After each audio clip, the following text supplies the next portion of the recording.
আসসালামু আলাইকুম। সবাইকে স্বাগত জানাচ্ছি আজকের এই লেকচার ভিডিওতে। তো আজকে আমরা শিখব যকৃতের বিপাকীয় ভূমিকা। তো যকৃতের বিপাকীয় ভূমিকা থেকে বিগত বছরে মেডিকেল এবং ডেন্টাল ভর্তি পরীক্ষা বেশ কয়েকবার কোশ্চেন আসছে। তো আশা করা যায় ভবিষ্যতে আসবে। তো আমরা আজকে এই যকৃতের বিপাকীয় ভূমিকার যে পার্টটা আছে এটাকে খুব সুন্দরভাবে এক্সপ্লেইন করে শিখবো ইনশাআল্লাহ তাআলা। তো শুরু করা যাক। যকৃতের বিপাকীয় ভূমিকা শেখার আগে আমাদেরকে একটু অগ্ন্যাশয় সম্পর্কে স্টাডি করতে হবে। তো আমরা একটু অগ্ন্যাশয় সম্পর্কে পড়াশোনা করে নিই। অগ্ন্যাশয়। তো এই অগ্ন্যাশয়ের মধ্যে বেসিক্যালি 4 ধরনের কোষ থাকে আমাদের। তো কোষগুলো হচ্ছে আলফা কোষ,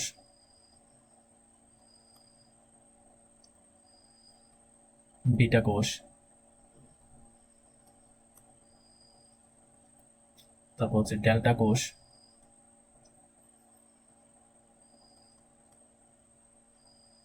এবং প্যানক্রিয়েটিক পলিপেপটাইড কোষ, যেটাকে পিপি কোষও বলা হয়ে থাকে।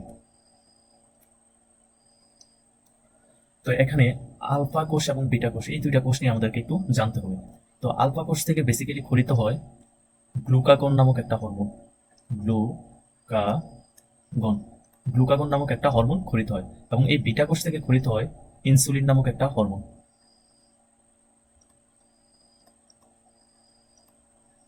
এই গ্লুকাগন হরমোনের কাজ হচ্ছে গ্লুকোজের পরিমাণ বাড়ানো।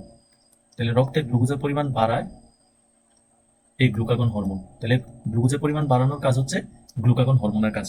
আর ইনসুলিন কি করে? ইনসুলিন হচ্ছে রক্তে গ্লুকোজের পরিমাণটাকে কমায়।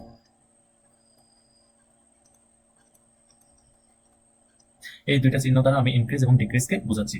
তাহলে অগ্ন্যাশয় থেকে নিঃসৃত আলফা কোষ, অর্থাৎ অগ্ন্যাশয়ের মধ্যে যে আলফা কোষ থাকে ওই কোষ থেকে নিঃসৃত হয় গ্লুকাগন হরমোন, যেটা হচ্ছে রক্তে গ্লুকোজের পরিমাণকে বাড়ায়, এবং বিটা কোষ থেকে নিঃসৃত হচ্ছে ইনসুলিন, যেটা গ্লুকোজের পরিমাণকে কমায়। তো আমাদের যকৃতের বিপাকীয় ভূমিকা এই পার্টটা বুঝতে হলে এই গ্লুকাগন এবং ইনসুলিনের কাজটা একটু বুঝতে হবে। তো এবার আমরা আসি আমাদের পার্টে।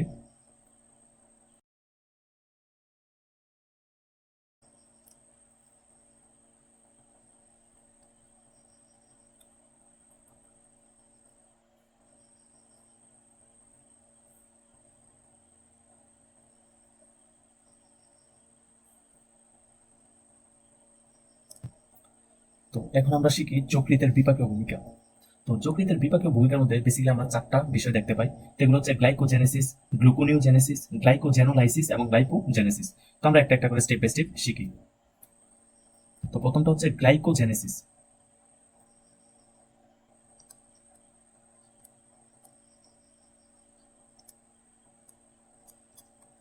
গ্লাইকোজেনেসিস। তো গ্লাইকোজেনেসিসকে যদি আমরা ভাঙি তাহলে আমরা গ্লাইকো প্লাস হচ্ছে জেনেসিস এই দুইটা মিনিং পাই। গ্লাইকো প্লাস জেনেসিস। জেনেসিস এই গ্লাইকো দ্বারা বোঝাচ্ছে গ্লাইকোজেন। গ্লাইকোজেন। আর এই জেনেসিস মানে হচ্ছে বায়োলজিতে জেনেসিস শব্দটা যেখানে পাবো তার মানে হচ্ছে উৎপাদন, অর্থাৎ উৎপন্ন করা। উৎপন্ন।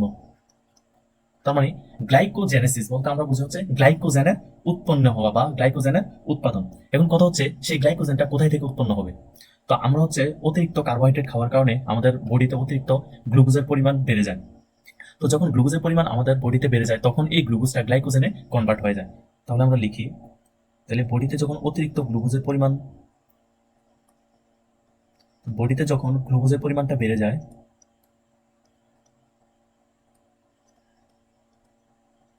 তখন সেই অতিরিক্ত গ্লুকোজটা হচ্ছে গ্লাইকোজেনে কনভার্ট হয়ে যায়।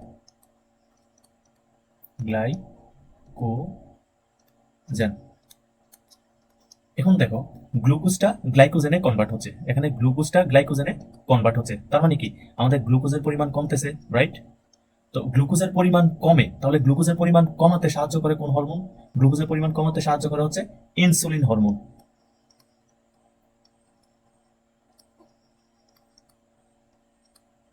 তাহলে এখানে গ্লুকোজ থেকে গ্লাইকোজেনে কনভার্ট হচ্ছে, অর্থাৎ গ্লুকোজের পরিমাণ কমে যাচ্ছে, গ্লাইকোজেনের পরিমাণ বাড়তেছে। তাহলে গ্লুকোজের পরিমাণ কমাতে সাহায্য করে যেহেতু ইনসুলিন হরমোন, তো এই জন্য গ্লুকোজ থেকে গ্লাইকোজেনে কনভার্ট হওয়ার সময় আমার ইনসুলিন হরমোন সাহায্য করে থাকে।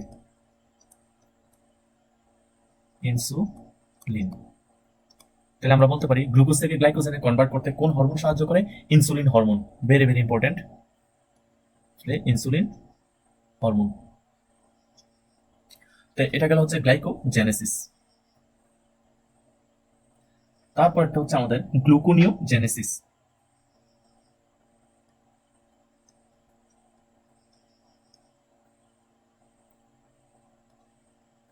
GLUCO গ্লুকো, NEO নিও, জেনেসিস GENESIS জেনেসিস, গ্লুকোনিওজেনেসিস।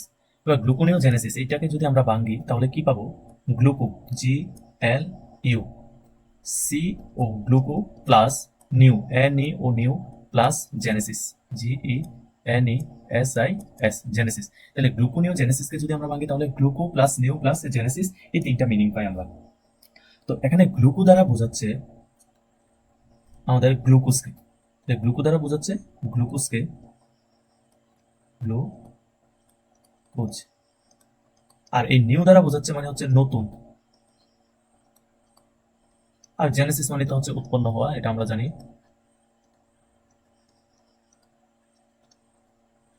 তাহলে এই গ্লুকোনিওজেনেসিস থেকে আমরা বুঝতে পারি নতুন কোনো উৎস থেকে গ্লুকোজ তৈরির প্রক্রিয়াটাই হচ্ছে আমার গ্লুকোনিওজেনেসিস। আমরা অলওয়েজ জানি হচ্ছে কার্বোহাইড্রেট থেকে গ্লুকোজ উৎপন্ন হয়ে থাকে, কিন্তু কার্বোহাইড্রেট ছাড়া অন্য কোনো উৎস থেকে যদি আমাদের গ্লুকোজ উৎপন্ন হয় তাহলে তাকে বলে গ্লুকোনিওজেনেসিস। তো অন্য কি কি উৎস থাকতে পারে? যেমন amino acid, lactic acid, pyruvic acid এবং গ্লিসারল। তাহলে উৎসগুলো কি কি হতে পারে? তাহলে উৎস একটা হচ্ছে অ্যামিনো অ্যাসিড। অ্যামিনো অ্যাসিড থেকে আমাদের গ্লুকোজ তৈরি হতে পারে, অ্যামিনো অ্যাসিড। 2 নম্বরে উৎপন্ন হতে পারে ল্যাকটিক অ্যাসিড থেকে,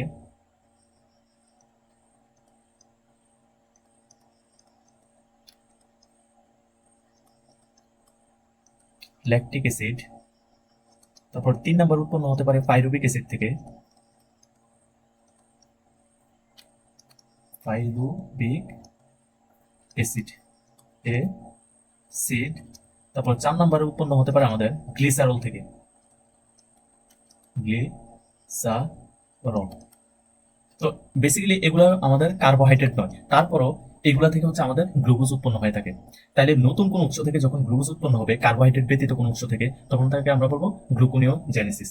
তাহলে নতুন উৎস, না আমরা নতুন উৎস না লিখে হচ্ছে অশর্করা লিখি। তাহলে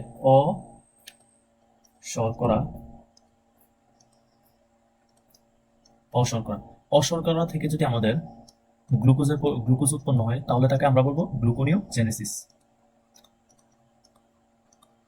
আর এই অশর্করা বলতে আমরা বুঝতেছি অ্যামিনো অ্যাসিড, তারপর হচ্ছে ল্যাকটিক অ্যাসিড, পাইরুভিক অ্যাসিড এবং গ্লিসারল। তাহলে এখানে আমরা দেখতেছি অশর্করা থেকে গ্লুকোজ উৎপন্ন হচ্ছে, তার মানে কি আমাদের গ্লুকোজের পরিমাণটা বাড়তেছে। গ্লুকোজ উৎপন্ন হচ্ছে, দ্যাট মিনস গ্লুকোজের পরিমাণ বাড়তেছে। আর আমরা জানি গ্লুকোজের পরিমাণ বাড়ায় কোন হরমোন?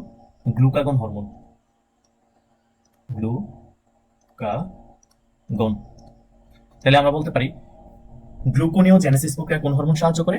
গ্লুকাগন হরমোন সাহায্য করে, কারণ এখানে গ্লুকোজের পরিমাণটা বাড়ে, অশর্করা থেকে গ্লুকোজ উৎপন্ন হয়ে থাকে। তারপরে যে ধাপটা আমাদের, সেটা হচ্ছে গ্লাইকোজেনোলাইসিস। আমরা একটু এক্সপ্লেইন করি বিষয়টা। GLYCO গ্লাইকো, GENOLYSIS lysis.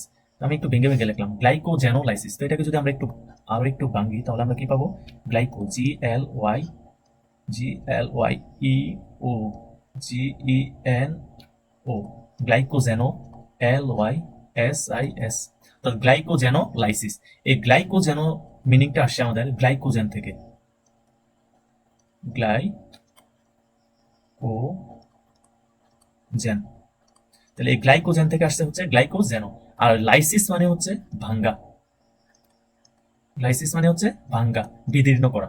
তাহলে আমরা বলতে পারি গ্লাইকোজেনের ভাঙ্গনটাই হচ্ছে গ্লাইকোজেনোলাইসিস। এখন প্রশ্ন হচ্ছে গ্লাইকোজেনটা ভেঙে কি উৎপন্ন হবে? যেহেতু গ্লুকোজ থেকে গ্লাইকোজেন উৎপন্ন হচ্ছে, তার মানে গ্লাইকোজেনটা যদি ভাঙে তাহলে অবশ্যই গ্লুকোজ উৎপন্ন হবে। তাহলে আমরা লিখি গ্লাইকোজেন,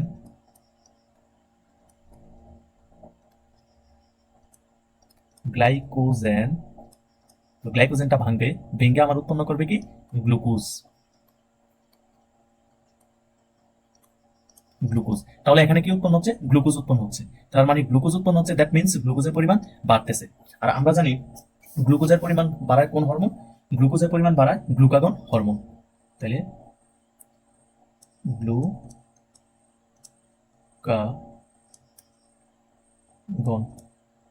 তাহলে গ্লাইকোজেনোলাইসিস প্রক্রিয়ায় কোন হরমোন সাহায্য করে? গ্লুকাগন হরমোন সাহায্য করে থাকে। আরেকটা হরমোন এখানে কাজ করে থাকে, সেটা হচ্ছে এপিনেফ্রিন। এপিনেফ্রিন নেফ্রিন। তাহলে আমরা বলতে পারি গ্লাইকোজেনোলাইসিস হচ্ছে গ্লাইকোজেনের ভাঙ্গন, আর গ্লাইকোজেনটা ভেঙে কি উৎপন্ন হয়? গ্লুকোজ উৎপন্ন হয়ে থাকে। যেহেতু গ্লুকোজের পরিমাণ বাড়তেছে, তাহলে আমার এখানে কাজ করবে গ্লুকাগন হরমোন, পাশাপাশি এই গ্লাইকোজেনোলাইসিস প্রক্রিয়া এপিনেফ্রিন হরমোনও কাজ করে থাকে। তো এটাই হচ্ছে গ্লাইকোজেনোলাইসিস প্রক্রিয়া। তারপরে আরেকটা বাকি আছে, সেটা হচ্ছে লাইপোজেনেসিস। তাহলে আমরা একটু লিখি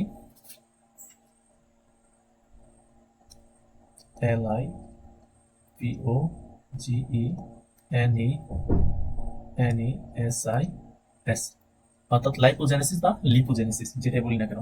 এই লাইপোজেনেসিসকে যদি আমরা ভাঙি, তাহলে আমরা পাবো কি? LIPO, lipo plus Genesis. এই লিপো মানে হচ্ছে লিপিড, যেটাকে আমরা ফ্যাটও বলে থাকি বা চর্বি, যেটাই বলি না কেন আমরা। আর জেনেসিস মানে আমরা হচ্ছে জানি কি? উৎপন্ন হওয়া। তাহলে আমরা বুঝতে পারতেছি লাইপোজেনেসিস এই প্রক্রিয়ায় আমাদের হচ্ছে লিপিড, ফ্যাট বা চর্বি উৎপন্ন হবে। এবং প্রশ্ন হচ্ছে কোথায় থেকে উৎপন্ন হবে এই লিপিড, ফ্যাট এবং চর্বিগুলা? তো আমাদের বডিতে যদি অতিরিক্ত গ্লুকোজের পরিমাণ বেড়ে যায়, তাহলে ওই অতিরিক্ত গ্লুকোজগুলো আমাদের ট্রাইগ্লিসারাইড বা টিজিতে কনভার্ট হয়ে যায়। এই টিজি হচ্ছে একটা লিপিড বা ফ্যাট। তো আমরা একটু লিখি শর্করা। শর্করা বেসিক্যালি এখানে আমরা গ্লুকোজকে বোঝাচ্ছি। তো গ্লুকোজ, বডিতে যখন অতিরিক্ত গ্লুকোজ হয়ে যায়, তখন সেই গ্লুকোজগুলো আমাদের ট্রাইগ্লিসারাইডে কনভার্ট হয়ে যায়। আমরা যদি ইনিশিয়ালি লিখি যে লিপিডে কনভার্ট হয়ে যায়, তাহলে গ্লুকোজগুলো লিপিডে কনভার্ট হচ্ছে। এই লিপিডটা বেসিক্যালি হচ্ছে ট্রাইগ্লিসারাইড।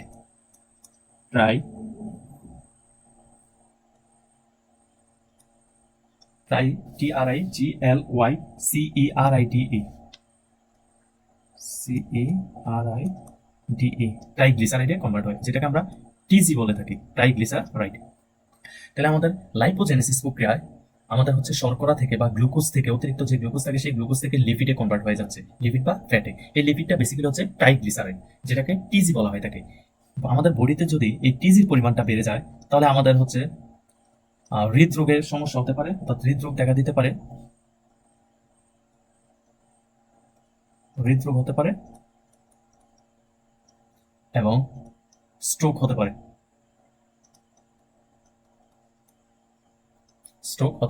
লাইপোজেনেসিস মানে হচ্ছে লিপিড থেকে বা গ্লুকোজ থেকে হচ্ছে লিপিড উৎপাদন প্রক্রিয়া।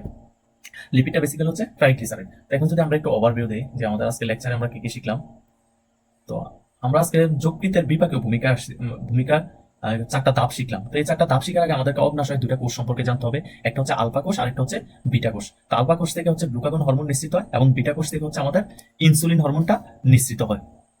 একটু কালারটা আমি চেঞ্জ করে নিই।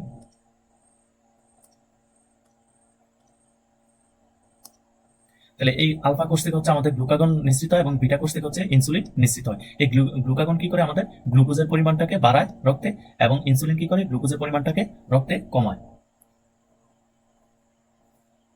তারপরে আমরা আসি গ্লাইকোজেনেসিস। এবার গ্লাইকোজেনেসিসকে যদি আমরা ভাঙি, তাহলে আমরা পাবো হচ্ছে গ্লাইকোজেন এবং জেনেসিস, অর্থাৎ গ্লাইকো এবং জেনেসিস। এই গ্লাইকো মানে হচ্ছে গ্লাইকোজেন এবং জেনেসিস মানে হচ্ছে উৎপন্ন হওয়া। তো কি থেকে উৎপন্ন হবে গ্লাইকোজেনটা?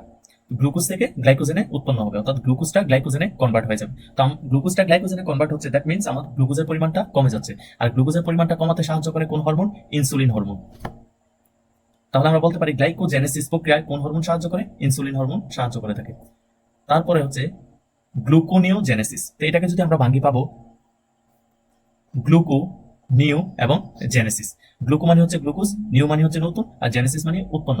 দ্যাট মিনস নতুন কোন উৎস থেকে আমার কি উৎপন্ন হবে, গ্লুকোজটা উৎপন্ন হবে। এই নতুন উৎসগুলো হচ্ছে, এক নম্বর হচ্ছে অ্যামিনো অ্যাসিড, 2 নম্বরে ল্যাকটিক অ্যাসিড, 3 নম্বরে পাইরুভিক অ্যাসিড এবং 4 নম্বর হচ্ছে গ্লিসারল। এগুলোকে আমরা অশর্করাও বলতে পারি, অর্থাৎ এগুলো কার্বোহাইড্রেট নয়। এই অশর্করা থেকে যখন আমার গ্লুকোজের পরিমাণটা উৎপন্ন হবে তখন তাকে গ্লুকোনিওজেনেসিস বলে। তো এখানে এই গ্লুকোনিওজেনেসিস প্রক্রিয়া আমার গ্লুকোজের পরিমাণটা বাড়তেছে, আর রক্তে গ্লুকোজের পরিমাণটা বাড়ায় কোন হরমোন, গ্লুকাগন হরমোন। তাহলে আমরা বলতে পারি গ্লুকোনিওজেনেসিস প্রক্রিয়া কোন হরমোন সাহায্য করে, গ্লুকাগন হরমোন সাহায্য করে। তারপর হচ্ছে গ্লাইকোজেনোলাইসিস। এই গ্লাইকোজেনোলাইসিসকে যদি আমরা ভাঙি তাহলে আমরা পাবো গ্লাইকোজেনো প্লাস লাইসিস। এই গ্লাইকোজেনো মানে হচ্ছে গ্লাইকোজেন এবং লাইসিস মানে হচ্ছে ভাঙ্গা বা বিদীর্ণ করা। তাহলে আমরা বলতে পারি গ্লাইকোজেনকে ভেঙে গ্লুকোজ উৎপাদন প্রক্রিয়াটাই হচ্ছে গ্লাইকোজেনোলাইসিস, অর্থাৎ গ্লাইকোজেনের ভাঙ্গন। তো যেহেতু গ্লাইকোজেন ভেঙে আমার হচ্ছে গ্লুকোজটা উৎপন্ন হচ্ছে, তার মানে এই রক্তে গ্লুকোজের পরিমাণ বাড়তেছে। আর রক্তে গ্লুকোজের পরিমাণ বাড়ায় কোন হরমোন, গ্লুকাগন হরমোন। পাশাপাশি এপিনেফ্রিন হরমোনও এখানে কাজ করে থাকে। তাহলে আমরা বলতে পারি গ্লাইকোজেনোলাইসিস প্রক্রিয়ায় গ্লুকাগন হরমোন এবং এপিনেফ্রিন হরমোন, এই দুটো হরমোন কাজ করে থাকে। তারপর হচ্ছে লাইপোজেনেসিস। এই লাইপোজেনেসিস বলি আর লিপোজেনেসিস বলি একই কথা। তো লাইপোজেনেসিসকে যদি আমরা ভাঙি তাহলে আমরা পাবো লিপো বা লাইপো প্লাস জেনেসিস। এই লিপো কথাটা আসছে হচ্ছে লিপিড থেকে, লিপিড, ফ্যাট বা চর্বি যাই বলি না কেন আমরা। আর জেনেসিস মানে উৎপন্ন, এটা আমরা হচ্ছে আগেও দেখে আসছি। তো এখানে বেসিক্যালি হচ্ছে লিপিড উৎপন্ন হবে। তাহলে লিপিডটা কোথায় থেকে উৎপন্ন হবে, লিপিডটা উৎপন্ন হবে হচ্ছে শর্করা বা গ্লুকোজ থেকে। অর্থাৎ আমাদের বডিতে যে অতিরিক্ত গ্লুকোজটা থাকবে সেই গ্লুকোজটা হচ্ছে লিপিডে কনভার্ট হয়ে যাবে। তো এই লিপিডের একটা স্পেশাল নাম আছে, এই স্পেশাল নামটা হচ্ছে ট্রাইগ্লিসারাইড, যেটাকে আমরা টিজি বলে থাকি। এই আমাদের বডিতে যদি এই টিজির পরিমাণটা বাড়তে থাকে, অর্থাৎ ট্রাইগ্লিসারাইডের পরিমাণ যদি বাড়তে থাকে, তাহলে আমাদের হৃদরোগ দেখা দিতে পারে এবং স্ট্রোক হওয়ার সম্ভাবনা থাকে। তো এই সামান্য একটা টপিক থেকে মেডিকেলে বেশ কয়েকবার কোশ্চেন আসছে, আশা করা যায় ইন ফিউচারও এখান থেকে কোশ্চেন থাকবে। আর এইটুকু আশা করতে পারি যে এই লেকচারের পরে এই টপিকের উপর আর কোনো প্রবলেম থাকবে না, ইনশাল্লাহ এগুলা থেকে কোশ্চেন আসবে এবং আমরা পারবো। তো দেখা হচ্ছে পরবর্তী কোনো ভিডিওতে, সেই পর্যন্ত ভালো থাকেন, আল্লাহ হাফেজ।